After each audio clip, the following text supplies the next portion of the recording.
dirty is our money?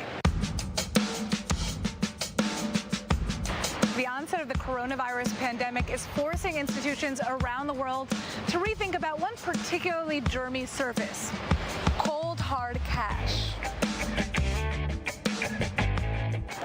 This is going to be hard to hear, but according to multiple studies, microorganisms found living on the surface of cash and even credit cards range from mouth and vaginal bacteria to flu-like viruses.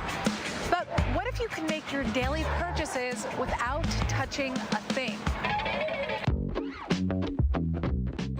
Welcome to Sweden, where thousands of people are inserting tiny microchips under their skin so that they no longer have to carry cash, IDs, gym passes, and key cards to get into work. I have 2 microchip implants, one on the right and one on the left. I got the micro implants because I wanted to be part of the future. I don't need keys, so I'm able to actually open the doors with my hands. These tiny chips are about the size of a grain of rice, and they're implanted into the back of the hand with a syringe.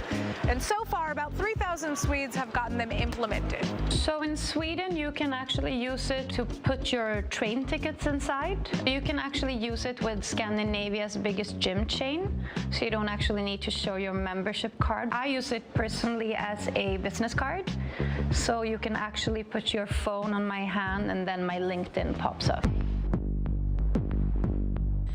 So who's behind this technology? This is Hans Sepienshowblad, and he's the CEO and co-founder of Disruptive Subdermals.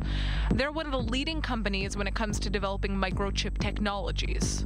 I first encountered chip implants for humans almost 10 years ago. I felt that this is a very interesting technology that we could potentially do some awesome things with. So I bought a bunch online, got together a bunch of friends, and we had our first chip implant party. The number one reason for getting an implant is simply convenience.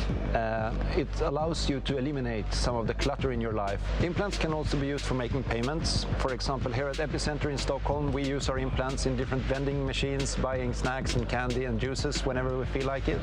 Microchips may sound too futuristic for you, but Sweden is expected to be the world's first cashless economy by March of 2023. But now, microchips could be used for more than just convenience. They have the potential to change healthcare and the way governments are handling the coronavirus crisis. I am convinced that smart implants will provide a marvelous value to people who suffer from different health conditions and need to be able to log their vital parameters on a regular basis. It could be body temperature, pulse, blood pressure, and imagine if you could just do that by swiping yourself with a smartphone at any time. For example, the implants that we designed allow people to measure their body temperature.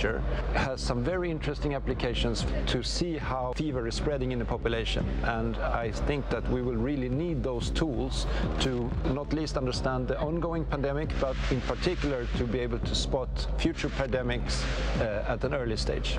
But how safe is your data in a body chip? So I'm not particularly concerned about the hacking dimension of implants, because ultimately the processing of data doesn't happen in the implant. It's simply a sensor platform. All the processing happens in the smartphone. That's where the data is analyzed and where it's packaged and presented. Cybertech experts still cite potential issues with data handling. If data isn't secure, others can access your info. And once it's out there, it's hard to get back. And in some cases, users could even be giving their data away without even realizing it in the terms and conditions that they sign on their smartphones. But with the way technology is headed, we could see a future where microchip implanting becomes the norm. I believe that I'm going to be able to use my microchips to do payments in the future, identification, tickets. In Sweden, every shop, in every kiosk, in public transport, there are always these touch terminals where people either touch their phone or their wallet with a credit card inside. So this means that the infrastructure for making payments, also with an implant, are already there. The question is, could this Black Mirror type of technology be implemented in other countries?